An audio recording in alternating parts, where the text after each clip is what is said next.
Bueno, por ser psicóloga, la conciencia tiene un significado tanto distinto para esta rama como para la filosofía.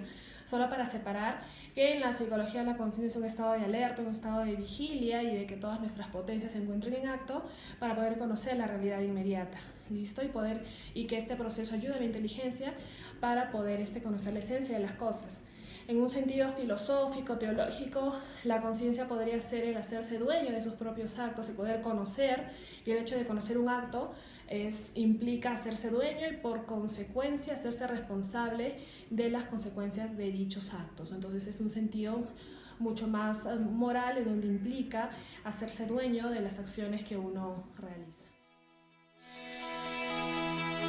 Respecto a la ley natural, es aquella predisposición del ser humano a distintos actos. Entonces, la relación que yo le podría ver es que tiene que haber una congruencia en el acto y corresponder directamente con la ley natural, con lo que las cosas son, con la esencia de las cosas, para que el acto realmente tenga un fin positivo y llegue a la verdad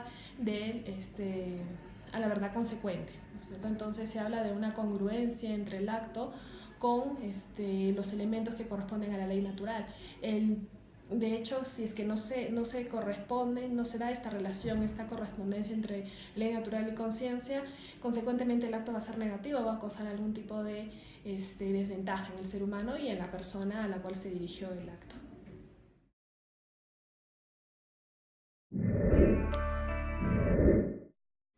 Hablar de autonomía, hablar de creatividad no tiene que estar opuesto a la ley natural, al contrario, tanto la autonomía e independencia del ser humano y su creatividad tienen que ser enfocados con una raíz y esta raíz es la ley natural.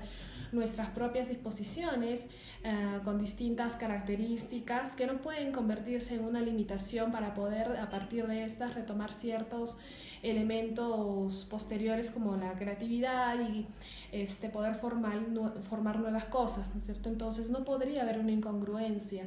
Al contrario, creo que la ley natural nos permite adecuarnos mucho mejor y tiene las bases necesarias para poder explotar nuestra creatividad y fortalecer nuestra autonomía.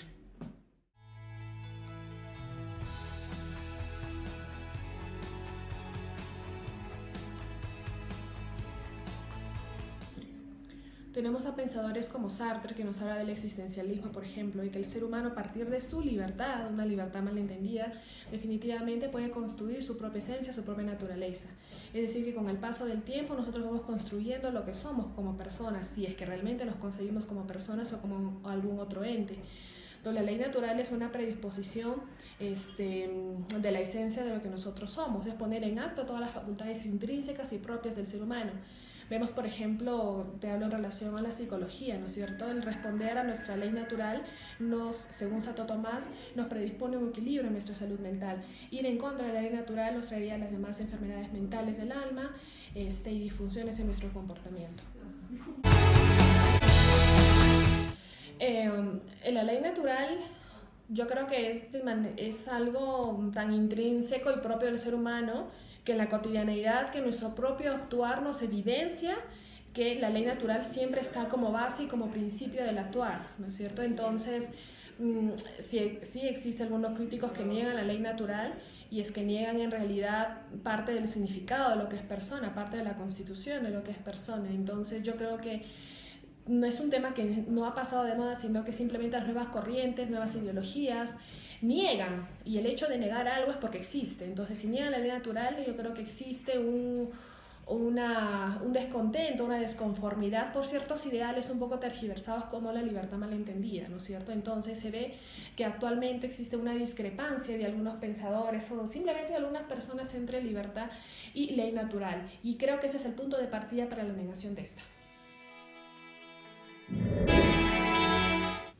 Yo creo que primero hay que reconocer que somos seres limitados, ¿no es cierto? Que en algún momento vamos a caer quizá en alguna situación de conciencia laxa o escrupulosa.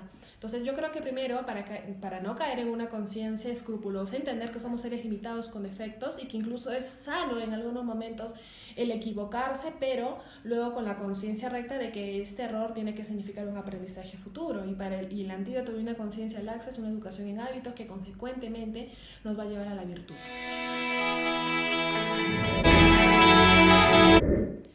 Es un poco complicado plantearse estos temas sobre todo en el área, por ejemplo, en el cual me desenvuelvo, que es la investigación. Sin embargo, la experiencia en esta área en el cual me desenvuelvo me lleva siempre a retomar las primeras causas de las cosas, ¿no es cierto? Que es justamente un ámbito filosófico, un ámbito antropológico. Cuando nosotros vamos a experiencias actuales controversiales como los que ahora estamos viviendo y en el cual yo justamente estudio, siempre parto de una perspectiva filosófica, de los primeros conceptos, de las raíces de las realidades que estoy estudiando. Por ejemplo, yo estudio el tema de mujer ahora en las nuevas tendencias en la identidad femenina, pero mi punto de partida tiene que tener una base sólida, una base filosófica de lo que significa ser mujer, y a partir de esas encontrar las incongruencias y una hipótesis en la cual yo tenga que retomar siempre a una dimensión integral de lo que significa ser persona, y para de esta manera poder